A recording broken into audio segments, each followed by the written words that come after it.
Today we're going to talk about ethics, doing right while doing good. And so I have my slide pointer. I'll get through the introductions of myself and Sanford. The Sanford Institute of Philanthropy's mission is to help nonprofits significantly increase their fundraising capabilities. I won't read it out, but basically we're here to help nonprofits have a greater impact by teaching them fundraising skills and techniques for low cost or free. Yes, I said free, the magic word, right? We can do this through a very generous gift from a benefactor in San Diego who set several of these institutes around the country. So it is my job to teach you how to raise money for free. That's it. And it's my pleasure to do so. A little bit more, we follow a curriculum that won't surprise most of you that's based on relationship cycle. It's an 8-step system that we have in place. And just a little bit more about me, so you know I'm bona fide. I've been to Sanford just a year now. July 1st was my 1-year anniversary, yay. So before that I was in fundraising, mostly in the arts. I spent a lot of time, I took Northwest Ballet and Arts Fund and Mohai and a bunch of cultural institutions. And then I went into social sciences and teaching. So I have a very checkered career. But I have been in the philanthropic community here in Seattle for 3 years, which is a little scary. And it's my pleasure to be able to offer you these trainings on a monthly or even more often basis. We have today, I want you to walk away, and today's going to be more of a facilitation for me as opposed to some of the teaching and quotation marks that you're used to, because our topic lends itself to a lot of gray areas, a lot of discussion, a lot of interpretation. Rarely is it black and white. So when I say I want you to take away these things, you're also going to take away, feedback from your colleagues, and the benefits of the discussion that we're going to try to have online. It's another experiment for us today, and we'll go through a little tutorial about how to talk when you're sitting in front of your computer. But what I want you to take away is, what does fundraising have to do with the public trust? We'll do a brief overview of ethics and the Donor Bill of Rights. We'll talk about how we deal with gray areas, and then before the session I asked you all to post on Padlet some dilemmas that you were having anonymously. What's said in this web session stays in this web session, and so we're going to talk through some of those. But first, I'm very honored and thrilled to share with you that we have a special guest, Mr. Jeffrey Wilcox, who is the CEO of the Third Sector Company. I'm going to let him tell you about that. And also a member of the AFP Advancement Northwest Board of Directors. Jeffrey is deeply entrenched in fundraising and philanthropy and nonprofits in this community, and has some cool things to share with us about what's happening in ethics in the Advancement Northwest chapter region, if you will, and perhaps beyond. So, Jeffrey. Thank you, Angela. Good afternoon, everyone. My name is Jeffrey Wilcox, and I have the privilege and the pleasure of serving on the AFB Board of Directors here in Seattle, better known as Advancement Northwest. I'm the former Senior Vice President of the United Way of Greater Los Angeles. Prior to that, I was the Senior Vice President of the United Way in Phoenix, Arizona. Throughout my career, I've had personally the chance to see how many organizations raise money differently. But at the core of philanthropy is the heart, the values, and the things that make philanthropy unique to this country and to giving. I'm very much committed to philanthropy and ethics, and as such, I'm on the board of directors of AFP Advancement Northwest. I want to just briefly tell you that nationally, AFP has made ethics one of our key strategies for going forward. In fact, our new national president is wanting ethics to be a month each year, where fundraisers and not-for-profit organizations rejoice and understand the importance of fundraising as a backbone of philanthropy in this country. And finally, here locally, I'm very excited that the past presidents that I have to be a member of, the past presidents of both the Northwest Development Officers Association and the past presidents of AFP Advancement Northwest have come together and we're forming an ethics council. It will be one of the first local ethics councils in the United States, and we're thrilled that Seattle once again will be on the forefront nationally of making this possible. We'll have 4 objectives. Number 1, to create a resource guide so fundraisers throughout the Pacific Northwest will have an opportunity to access resources should they encounter an ethical issue. It will not be our role to solve that. Number 2, to increase ethical discussions that are occurring in the fundraising industry I'm very much like Angela is going today, and the Institute continues to be on the forefront in the Northwest of these kinds of discussions, and we're thrilled that she's doing it. Number 3, we're also going to bring people into the community to talk about ethics and have community conversations. So we're looking forward to today's program. I appreciate the opportunity to share with you. And if you've not become a member of the Association of Fundraising Professionals, please give us a call. We're a great community who want to come together to do the best we can to make our community the best. Thank you. Thanks, Jeffrey. All right, everyone, let's roll forward and learn some ethics. Now, first, like I said, this is an experiment today, what we're going to do, because we're going to talk through the dilemmas that you submitted, okay? And this is participatory, so I thought it would be helpful to give a little tutorial on how you unmute yourself and make sure that you can participate in the conversation. Now, those of you who are timid, it's okay if you type in the chat box too. Austin will be moderating and sharing your typed comments. But those of you who want to speak, there's a button at the bottom of your screen. First of all, you have to set up your audio and video. So down here, the purple X, click it, hit the settings button. You're going to see this. Make sure that your speaker volume and microphone volume are appropriate, and set up your camera and microphone to whatever configuration that your computer needs in order for you to be heard. Okay? That's ready. And then next, we might want to practice muting and unmuting. There are 2 places this can happen. On your main screen, down at the bottom, there's an icon where you're probably now muted. This guy here, okay? To unmute and be able to be heard, you just need to click on that and until it turns green, well, which is 1 click, of course, but you should look for it turning green, okay? In the participants list, there's also a microphone by your name, and then used when you signed in. So to get to that, again, the purple arrow. Participants are down here, looking like the icon for Messenger, for those of you who remember it. Click on that, you'll see the list of everybody who's in this chat, and there'll be a microphone by your name, just like this one over here. Click on it once to unmute yourself, and you're good to go. All right? Everybody take a minute to check that out before we roll forward with our presentation, because I want everyone to participate today. I think there are a lot of topics that we have to discuss that will appreciate the feedback and input of all of you out there working with these issues in the field. Everybody ready? Do we have anything from our friends who are typing, preferring to type, Austin? We don't have anything yet. I'll let you know. Okay. You know, if anything comes up. Okay. So, moving on. Why do we, this is my first thought when I started getting ready for this, why do we need to formalize ethical behavior? This is the philanthropic sector, right? Most of us are in this business because we care about a cause, we want to help the world be a better place, etc. So we're all good people, you know, it's not necessary. We'll just go continue doing good. Well, sad to say, while the nonprofit fundraiser's greatest asset is the public trust, and the charitable sector is the most trusted institution in the United States, right now, trust levels for all institutions is pretty low. And a recent study on trust in the nonprofit sector, the respondents, 73% of them said yes, they felt that they should be trusting a charity before they would make a gift, but only 19%, ouch, do trust charities, and an even smaller percent, 10, are optimistic about the sector being able to change and become more trustworthy over time. So we might have some work to do, right? The main goal of ethical fundraising is to secure and maintain public and donor trust through these 5 areas. We want to be accountable. We want to be transparent. We want donors to feel that their privacy and confidentiality is respected. Okay? We want them to feel that we're taking good care of their money through good financial management practices. And we want them to feel that the organization is competent to perform its mission and of course to steward their gifts.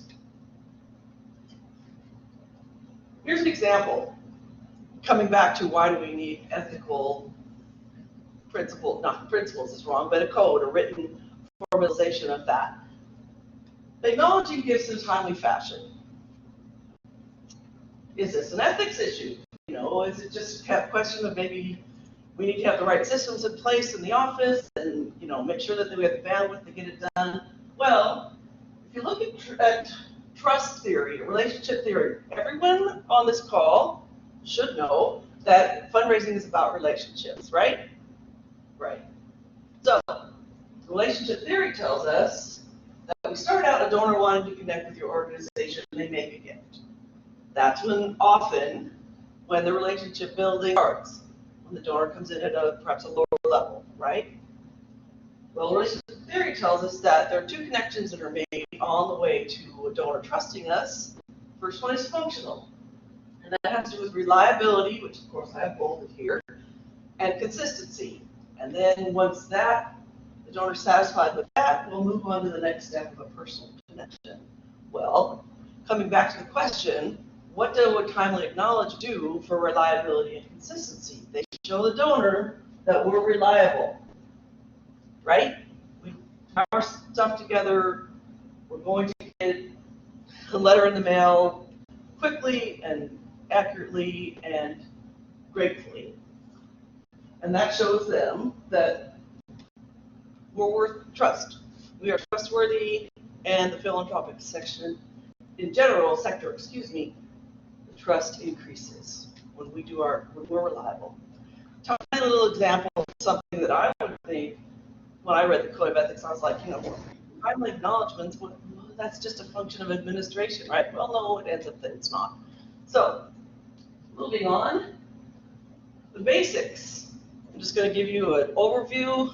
There are 25 principles in the AFP Code of Ethics. There's a link. Oh, housekeeping. I always send the slides and the recording out very shortly after the presentation. At the end, there's always a resource slide with links on it, and the links to these two are included. Okay? So, for the AFP Code of Ethics, there are 25 principles. I chose not to go over all 25 of them today. You can do that at your leisure. But they are grouped around 4 themes: public trust, transparency, and conflict of interest. This is about making sure that the donor's intent is honored and making sure that we do what we say we're going to do in an honest and transparent fashion. Solicitation and stewardship of philanthropic gifts. Set some guidelines about how we can ask, how we need to take care of the donor gift, how we need to inform them of what we're doing with their investment. Confidential proprietary information.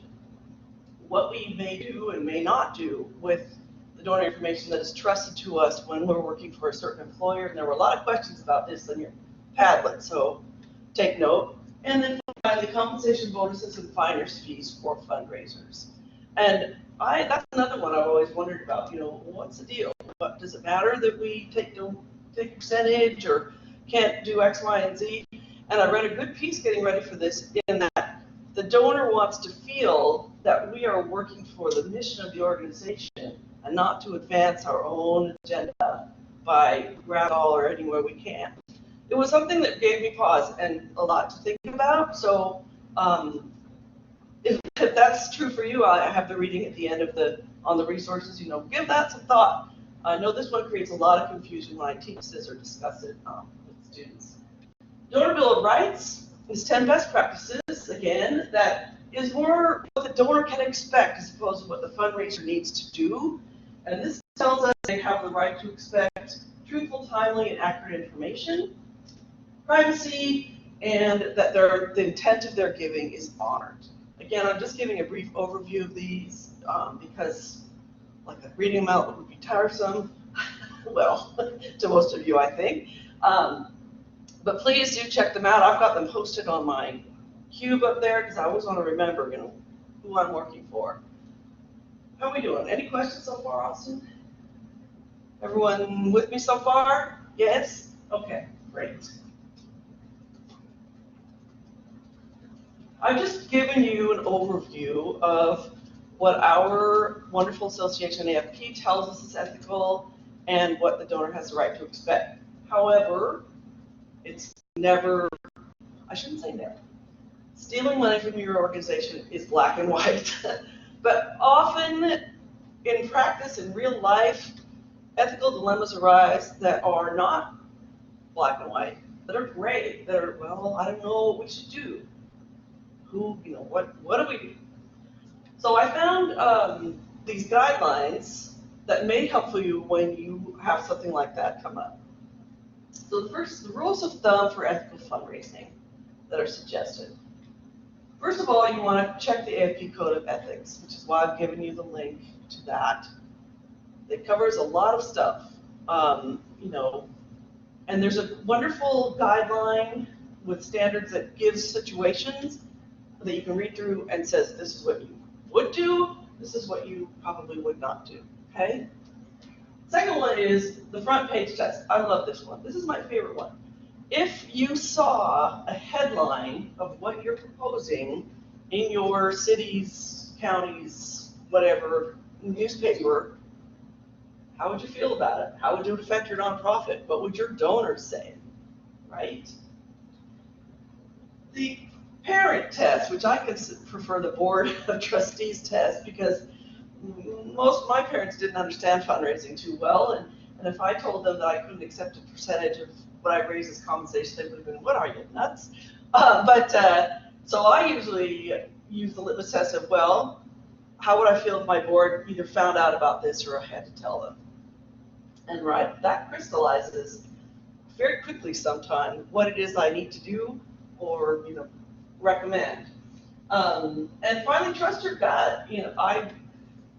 If you feel like something's off in your decision or a situation that you encounter, it probably is. If it looks like a duck and walks like a duck, quacks like a duck, it's probably a duck. The most important thing is I even went to the trouble of cutting and pasting this, even though you guys probably already know it, to think about is that your executive director and your board need to know when you're having a quandary, if you have a decision to make, or if there's a quandary that you're encountering in whether or not something you're planning to do with your ethics is your fundraising is ethical. Excuse me. It kind of comes back to the number 3, how, could you tell your board about this? And if there's any kind of a dilemma at all, they need to know. I had a friend come to me with a situation where a person who was formerly incarcerated was wanting to make a gift to their organization, and she didn't know what to do. The first thing, we talked about it quite a bit, and they ended up accepting the gift because the nature of the person's offense was not in conflict with their mission, and the time had been served, and their organization was about giving people a second chance, rehabilitation and all that. But the first thing I told her was, you need to go to your board and your executive director, executive director about this, because you don't want them getting blindsided and all of a sudden the paper finding out, the local paper, and what's this we're doing, right? And she agreed, and I feel very strongly about that. Leadership who are the ones who are going to deal with any fallout, should know kind of what's going on and have something to say about the decision. Questions so far? How are we doing? People in the room? I must be doing really well, huh? All right, so we, as I said, took a Padlet, which we'll offer again in conjunction with these workshops, where people are encouraged to go out and post online their personal questions about ethics and for us to discuss. So this is your moment to unmute yourselves when you wish, and we've got this. Austin's computers are all set up so that everyone in the room can hear you online folks when you talk. So I'm just going to go ahead and read the dilemma, and I am as much a student in this area as you, so I'm going to share what I think about it, but let's hear what you have to say. So our first one, there were several that related to bringing a donor from a former employer to a new employer, okay? So I set the stage here by saying, oh, whoops. Wrong one. I decided to start with an easy one. Back up, everyone. I decided to start with a fairly easy question that also gave me the opportunity to share some more information with you. So we had someone ask, is it ethical to use wealth screening on your donors? Okay, what do you all think? Thoughts? Wealth screening is where you send your data to it's a firm that will, what they call clean it for you, clean up addresses and contact information, and then they will also assess a constituent record in their capacity to give. Their capacity, their relationships to your organization, if any, and their philanthropic interests. It costs a lot of money, but it can be very helpful if you've got data that's dirty and old and you want to, for a capital campaign, it's almost assumed that that's what you're going to do. So this question was posted, and I know what I say, but what do our friends online say? What do the folks in the room say? Yes, I have put you on the spot. Well, we have one person so far online who's responded. She's still typing, so there might be more to her response. But so far she said that she thinks that this is probably not ethical, but it happens. Okay, so we have someone online who thinks it's probably not ethical, but it happens. Anyone else? And why would you do that? Well, wealth screening is done to, first of all, clean up your database. So you aren't wasting money sending mailings and asks to people who have moved, who frankly are dead, or for some reason you're unable to contact them. It saves a lot of postage and printing and data.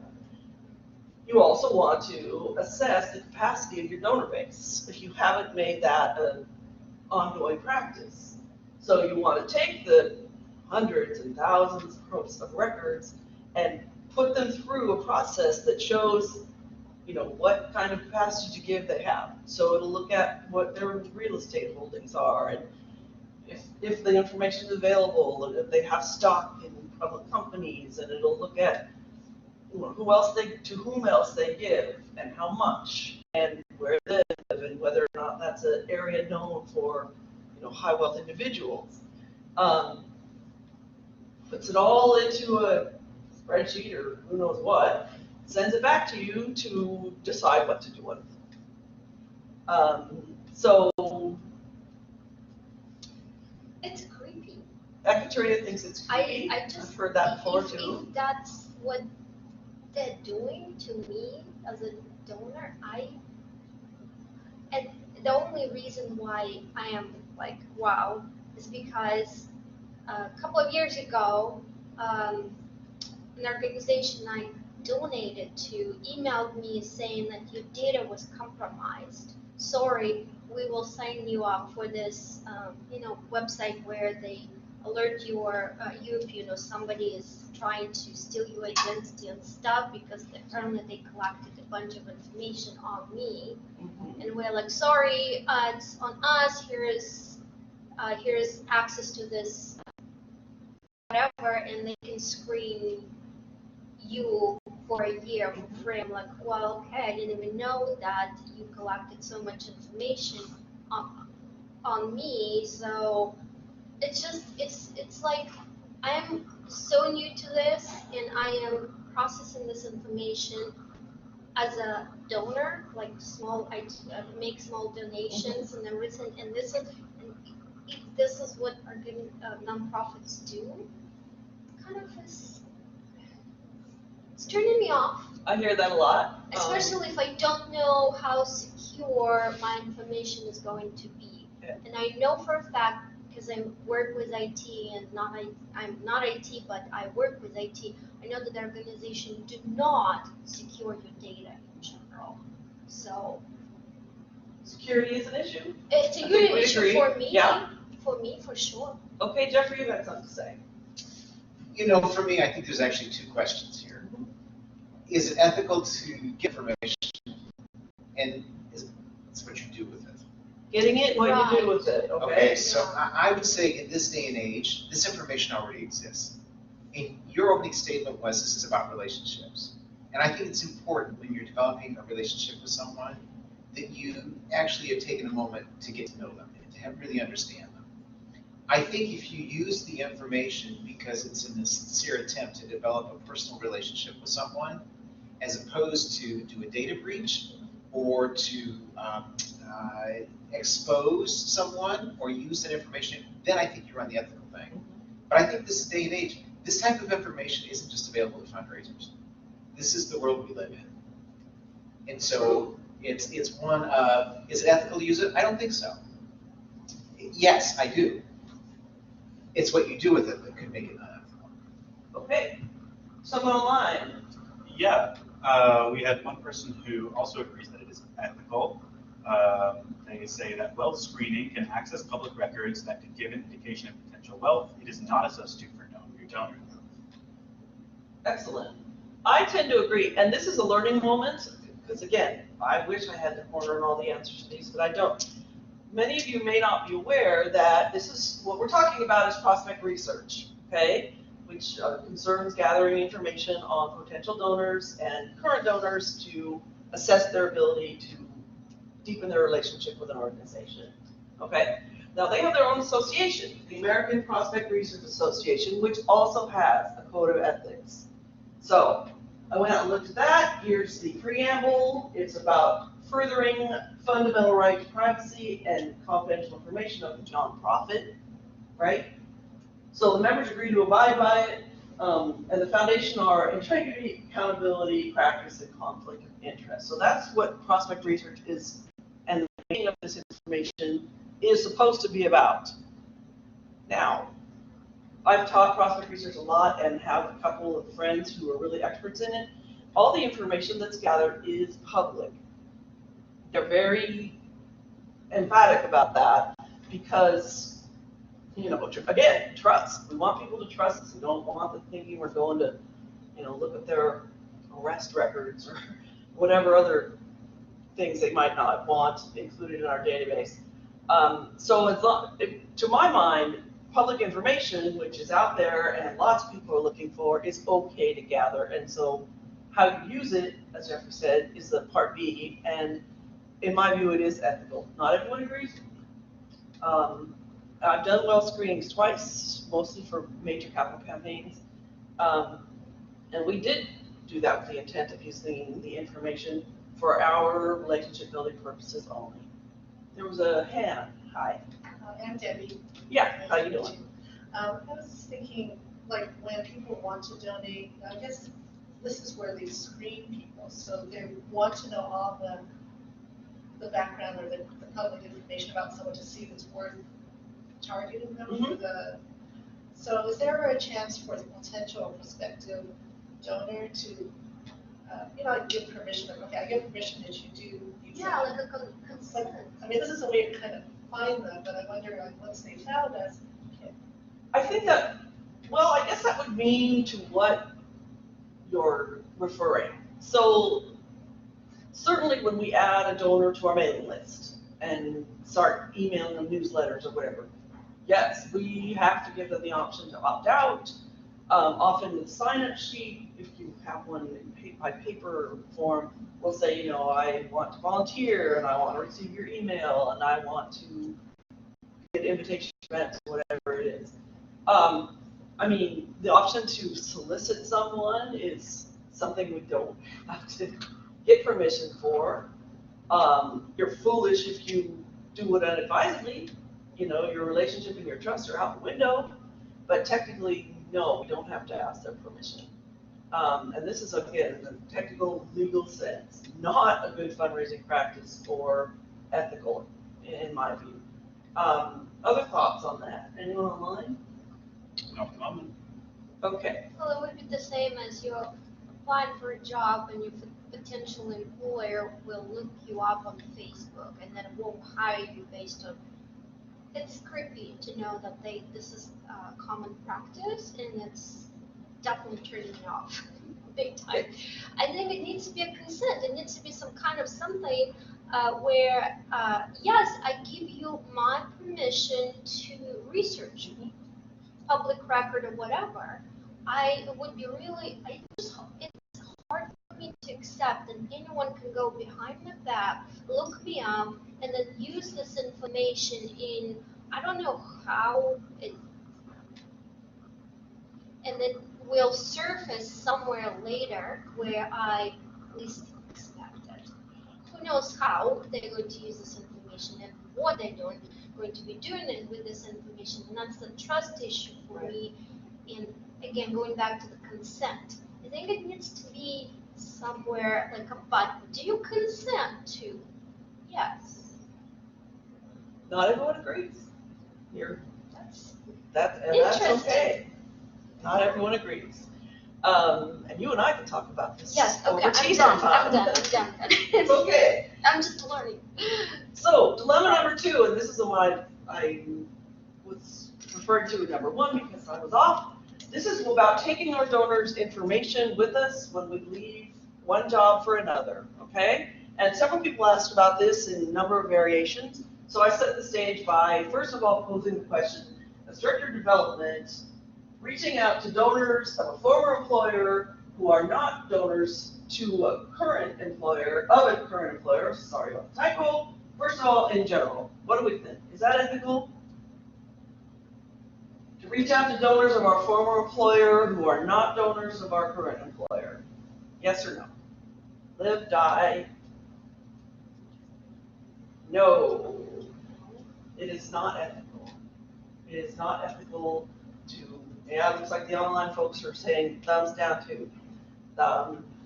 And that one is pretty well, I think most people agree that that is not okay. Well, most ethical fundraisers agree that that is not okay to do. A couple of people, there's a question.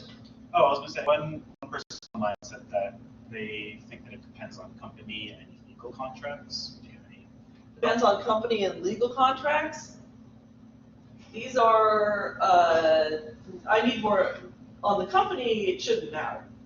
I don't believe. Any nonprofit should not be what they call poaching, and there's no, I'm not assigning a judgment to this, donors of a former employer, because it doesn't, it violates the donor's privacy. But more about the company aspect. Can we get that from our quizzer, our inquisitor? Oh, it wasn't a question, it was just like a different opinion on. Okay. I Okay. was just bringing that up. So moving on, what if you go to a new job and your employer asks you to go contact your former donors? This was a specific variation from another inquisitor online. Yeah, so we have 2 new comments. 2 new comments. So one person writes that it is okay, however, to share where you are going to work, and if they have an interest, you can communicate that with them. That's if they okay. choose to donate also to your new agency, the donor has free reign to do so. Yes, I think we would agree on that. And then, Anyone disagree? I think the key here is your new employer being ethical by asking you to do that? What do we think? Thumbs up, yes. Thumbs down, no. Yeah, I agree. Thumbs down. That's not okay. Not okay. Number 3.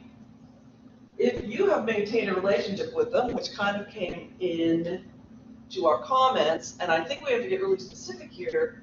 If you have maintained a relationship with your donor, is it okay for you to reach out to them to solicit a gift for your new employer or not?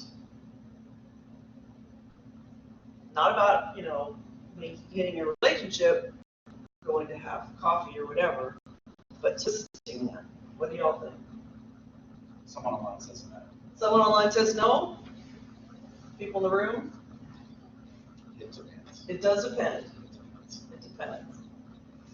I mean, I'm pretty hardcore, and I do have strong relationships with many of my donors and former donors, because I'm actually not in fundraising anymore. But when I was, I have to say I was scrupulous and maybe overly so, to continue to maintain a relationship with my former donors in a social sense. If I knew that there was a movie coming out that they would like, I would send them a little note, or if they invited me to their Christmas party, I would go. I was absolutely never talked about my nonprofit unless asked, because I didn't even want the appearance of attempting to poach them to be in play. Varying shades of gray on this, right? It depends. We've got a comment online. Yeah, and someone wrote, I would never ask a donor of my former employer to make a gift to my new employer, unless the donor has expressly stated interest in donating to the mission of the agency. I agree with our friend who's just said that. Yeah. It's not like, Jeffrey, I see that you might be reading into some grave situations here. What do you think? When would it be okay to? This is a very hard question for me, because first of all, is your employer asking you to do this? I think that's a very definite ethical situation, which I think your employer should in any way, shape, or form. Where it gets very interesting is the kind of relationship that you develop. If you've been in a not-for-profit organization for 25 years, we have a lot of people in this profession that have been with organizations a very, very long time. They're known around town for that. I can't say after 25 years, you just leave all those people behind. You can't talk to them, you can't show an interest, you can't solicit them. For me, that's very cut and dry. Particularly for persons of extreme wealth. So would there be any line between cutting them off completely and actively soliciting them after 25 years in a Position? And where would that be? That line? Probably varies, I would guess. It comes back to, it depends, and I don't mean to be necessarily obscure. No, this is great, right? This is about human relationships. Yeah. And if I've been in an organization that is extremely devoted to children for 25 years, and I was recruited to go to another organization at a national level for children, and it's my career advancement, I know these friends have been with me for 25 years because they care about children. I probably continue talking with them about children. Okay, any more online comments? Not at the moment. All right, how are we doing for time? It's 12:38. Okay, so we're doing well. All right, so dilemma number 3, and I don't have an answer on this. I can't wait to hear what y'all have to say. If Organization A is going to be acquired by Organization B, but won't be announcing the merger before a fundraising event, can they ethically raise money as Organization A without telling their donors that they will soon become part of Organization B? I got stuck on this one because we want to be honest with our donors, but there are limitations put on us sometimes by external factors. Yeah, I don't know. I think I would make the event an occasion to announce the merger, but that option is on the table. What do y'all think? Are we being dishonest if we don't tell them? Technically not, because we're still organization. I'm working through this, mind you, people. So yes, we're still Organization A. That's the technical side. Yeah. Is Organization A and B very similar in purpose? Quite frankly, I cut this off of, it was someone's submission. Yeah, there's a. Someone online writes, this to me would be based on a person's personal feelings of what's ethical or not. This one is not black and white for me. It's not black and white for anyone, I don't think. Yeah, you're absolutely right. Jeffrey. To me, mergers are like weddings. You can send out the invitations, you can tell everybody we're going to get married, but until the rings have been exchanged, it isn't a done deal. And I've been in the not-for-profit sector for so many years, I know many organizations intend to merge, and they don't. Mm-hmm. And so I think the ethical dilemma is, if you are an independent organization at the time you're doing a solicitation, legally and publicly, you are still an independent organization. When you legally and publicly are not an organization, then you have an obligation to do that. But I think mergers are like all kinds of personal relationships. It doesn't happen until it happens. Right. And the speculation, if it didn't fall through, it would be unethical to say we're going to be acquired, and right. Then all of these donors step away, and you turn down all that money, and then that doesn't go through, Right. you would need those resources to carry on your You're mission. high and dry, right? Okay, someone online has some input? Yeah, we have two other comments. One person writes that, I think there should have been conversations with major donors leading up to the event. And another person agrees with what Jeffrey just wrote and says that until the merger has happened, it hasn't happened. Deals fall apart all the time, so I think it is ethical. Okay, so we're leaning towards ethical on this one. All right, anything else to say about it before we move on? All right. Dilemma number 4, too much to drink. At one nonprofit dinner, I was at the table with a woman who was drunk, not sober. She wanted more drinks and asked the major gift officer if she could have more. Each donor got a voucher for 1 drink only. He told her that he would arrange more for her. She was a big donor to the organization, which meant perhaps rejecting her request might have been very difficult for him, but I wondered if he would have done the same if it were his family member or friend. I don't think giving more drinks to someone already drunk is right. Was this? This is also a complicated one, I'd say, because at an event, you have a legal obligation not to allow, well, was she driving? Right? I mean, that's important, you know, you create tremendous liability for yourself.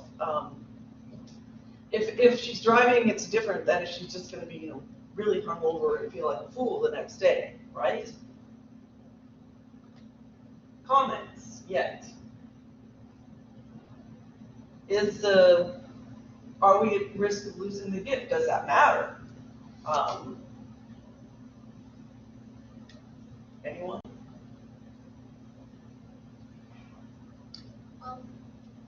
If she would have hard feelings after that, do you even want to be associated with the person who is like that? Good question. Good question. Very shallow-minded. But I have to confess that I can see some scenarios with former employers of mine where this would have been an issue. Really? Yes. God. Yeah. So take that or leave it. Yeah. But I mean, my thinking first of all is she driving? And if she is, no, cut off. And if I were the major gift officer and had to get my ED or a board member to say so, I would do it. Because the risk just, to me, wouldn't be worth it. I mean, on an aside here for event planning, we always had cab vouchers that we could give to people who over imbibed to send them home safely and not have to, you know, have that liability hanging over us.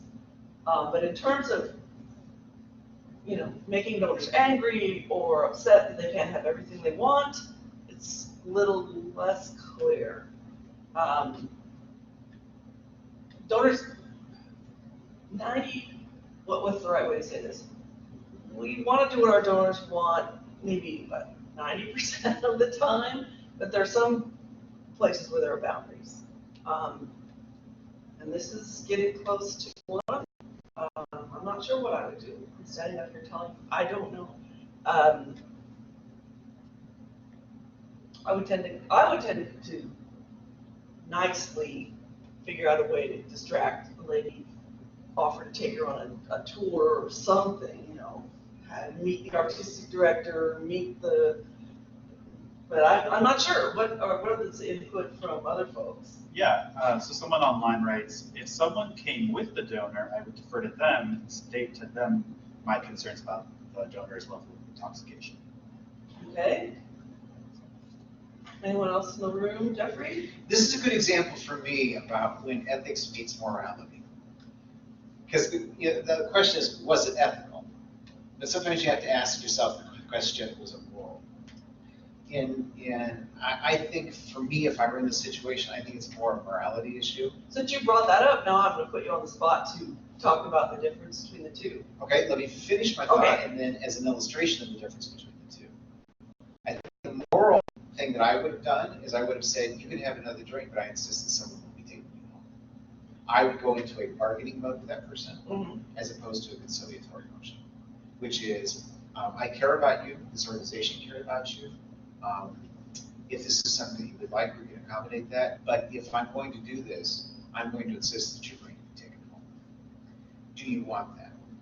That person will say yes or no. Whether he or she says yes or no will make it dependent on whether they get another drink. So the difference between ethical and moral is moral has something more to do with what I'll call common sense. And common sense would tell us you don't let friends drive drunk. Right, right. Ethical is a bit more values based. So I said this is where one bumps up into the other, but for me, this is where I would tend to want to use common sense to protect people, to protect the person, to protect the organization. And what makes this a moral thing for me is instead of making it my problem, I made it that person's problem. I'm going to give you a choice. Yeah. Which Yeah. would you like to do it? And I think in morality, sometimes it is allowing the other person to kind of make the decision, whereas in ethics, it's a little bit more, we're kind of making the decision. I didn't think about it that way. That's good. Good point. Good point. Online folks have anything to say? Well, one person, first of all, one person really agreed with what you were saying, Jeffrey. Another person chimes in and says that if the person is drunk, though, they may not be able to make good choices. So there's that. And another person has been typing for a while, so I don't know if they're, typing up something large that they're still waiting to send, so maybe we'll give them like, another 20 seconds. Okay, 20 seconds. This is a tough one. And then you get the whole, and I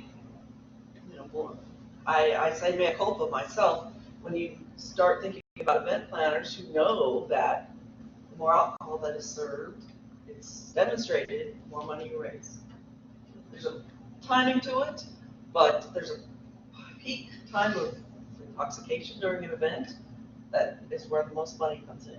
That's why we love auctions. When you say the largest one to the left. Right. That's right. So I'm not excusing it, but there's a lot at play here, right? Any more? Are we still typing? Still typing. Type on. If they submit Okay. a question, I'll bring Maybe it we'll up. come back to this because the next one is a doozy. Compensation and core values, and I think this will strike some chords in the House. It did with me. How ethical is it for the nonprofit that says it's raising money to end poverty and boasting to its donors an extremely low overhead, which is a hot button for me, to not take any responsibility for developing or defending an overhead calculation that would allow for a livable wage for its own employees? Spirit. Very unethical right away over here. My question, first of all, after thinking about this for some time, and I think I have it set in my own mind, but I want to hear from you all. How is this a fundraising issue? We're talking about compensation for all employees. I would donate to an organization that does this to their employees. Okay. That's the fundraising. Donors might be hesitant to donate to Yes, an for sure. organization that doesn't treat its employees well. Yeah. What position are we putting our frontline fundraisers in if they have to report back to donors who care that they aren't well paid? Do they have to hide that? Do they have to, if the donor says, what is your organization doing about decreasing poverty? And they're kind of like, well, I work at a job in addition to this and have to share a house with another family because we can't afford our own. Putting your frontline fundraisers is kind of a bad position, right? And let's hear what people have to say. Oh, we don't have anything yet. In my mind, well, and this is in my mind, I have to be super passionate and committed to an organization's mission in order to raise money for them. I do. This is, again, purely my viewpoint. And if I'm not being treated well in a way that organization purports to be serving the community, say, if they're changing poverty but leaving me in poverty, I'm going to have a hard time being passionate about their mission and be able to talk about it with donors. Because there's a disconnect, right? There's a disconnect between the organization's stated core values and their practice, in my mind. Anyone have a reaction to that? Everybody agree with me? What? We have an online comment? So one person writes, the reality is that most nonprofits pay very low. The other thing is the general perception of a good nonprofit is low overhead, and nonprofits often tout this as positive. It's good for fundraising, but bad for employees.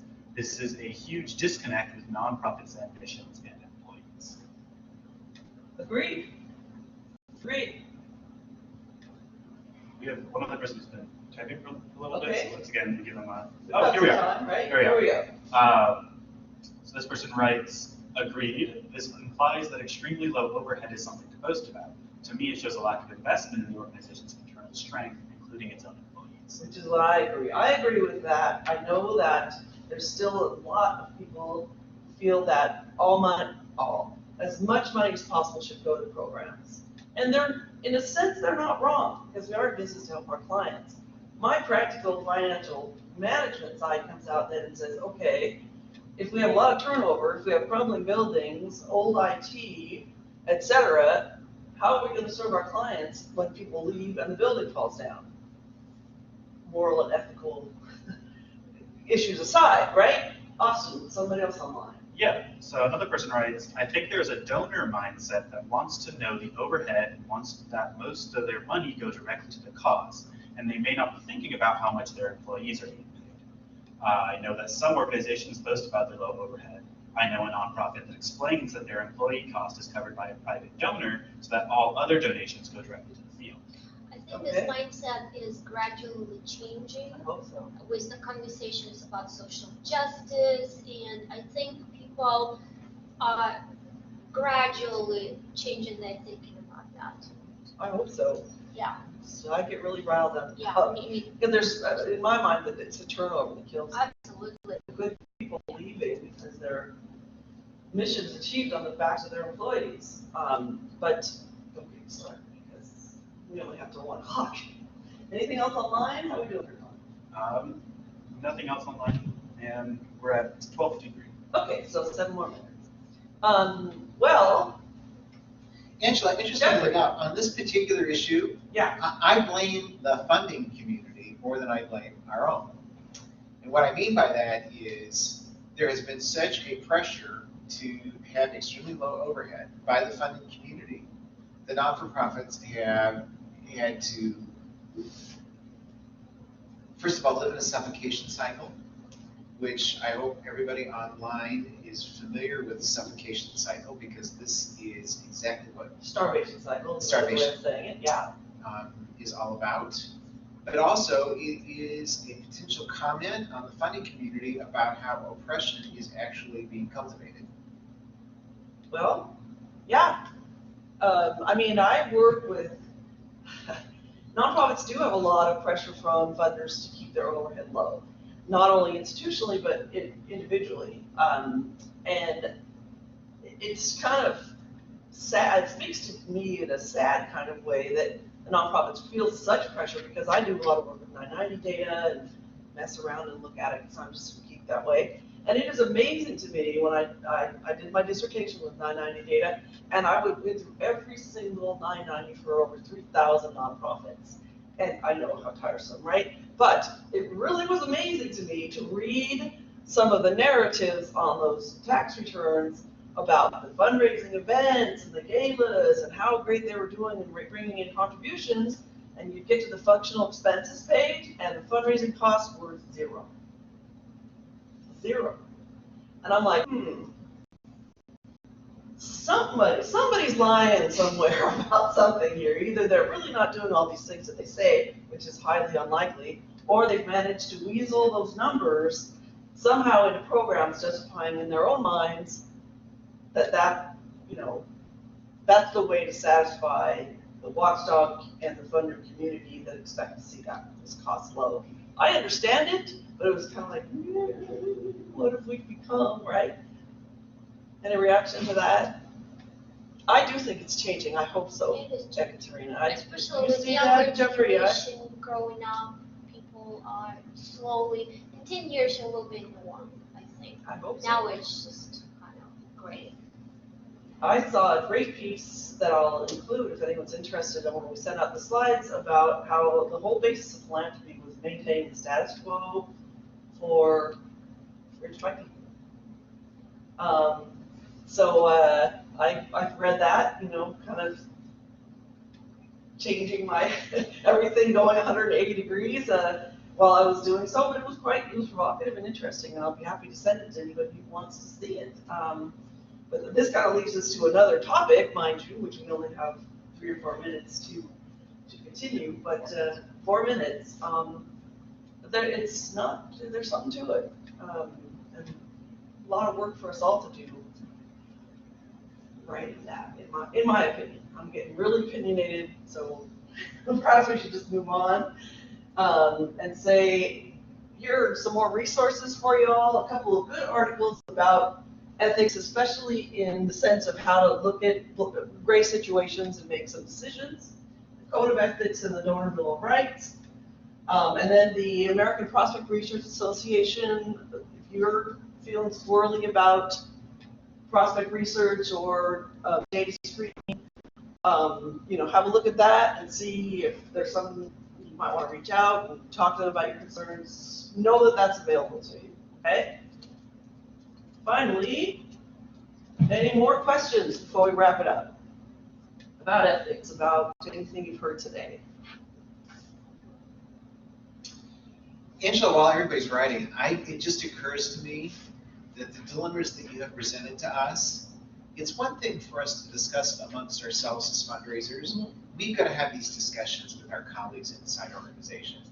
I really would encourage people, now that I've had the chance to participate with you today, to take one of these questions in a senior staff meeting or at a department meeting, to take these questions, and for the people who've been online today, for them to be a facilitator to do exactly what you did. Because until we as an industry and communities are talking about this, we're going to be putting ethical dilemmas up on the screen because we do a good job of talking to ourselves. But I think what Sanford and what you have done for us today is you've given us the conversation starters that if we want to see change, each person in today's webinar needs to take this information and see themselves as a change agent, or it's not going to happen. I agree, and that's a great suggestion, Jeffrey, and thank you. I mean, sometimes it's as basic as the other leaders on your team, your staff leadership, not understanding, for example, that your finance folks might not understand that it's unethical when a donor designates a gift to move it somewhere else. And I tell you, I've had this happen. Well, we decided not to do that program. We'll just spend the money over here. No, you can't do that. So you were right in line in suggesting that we need to start educating other folks and not just having the conversation amongst ourselves. I agree. Comment online. Yeah, someone writes, sort of going back to the previous topic. Yeah. They say that the issue of pay raises the question of whether nonprofits should do employee giving campaigns. Employee giving campaigns, is this a question of whether or not they're ethical or whether or not they're smart and moral? I guess however you want to talk about it. I personally believe that employee giving campaigns are ethical. I think it's situation and contextually determined whether or not they are smart and moral. In the poverty organization where the employees were underpaid, I think doing an employee campaign in an organization where employees are mad and have low morale and don't make enough money to pay the rent is probably not a good idea. Even though our textbooks tell us that employees and people closest to the organization is where you start with your solicitations. So I think it's contextual. Anyone have anything else to say about that one? I've also participated in extremely successful employee campaigns where everyone was behind the mission, felt well taken care of, felt good about what the organization was doing, and wrote checks happily. So I hope that helps whoever asked the question. If there aren't any more questions, we'll wrap up with my contact information, which I always provide to you. This is where you can reach me. Remember, I get paid to teach you how to raise money, so don't hesitate to reach out with your questions, comments, requests, and be sure to mark your calendars. You notice I sneaked into the finance area because we're going to talk about it next time. Just a couple weeks from now, July 25th. 25th, I believe, right, Austin? July 25th at noon, same bat channel, same bat place. We'll talk about how you work with your finance folks, what you need from them, how y'all differ, and some terminology that fundraisers should know in terms of what financial statements are, et cetera. So be sure to join us then. Thanks for being here today. The slides and the recording link will be sent out later this afternoon or tomorrow. Okay, thank you, everyone. See you soon.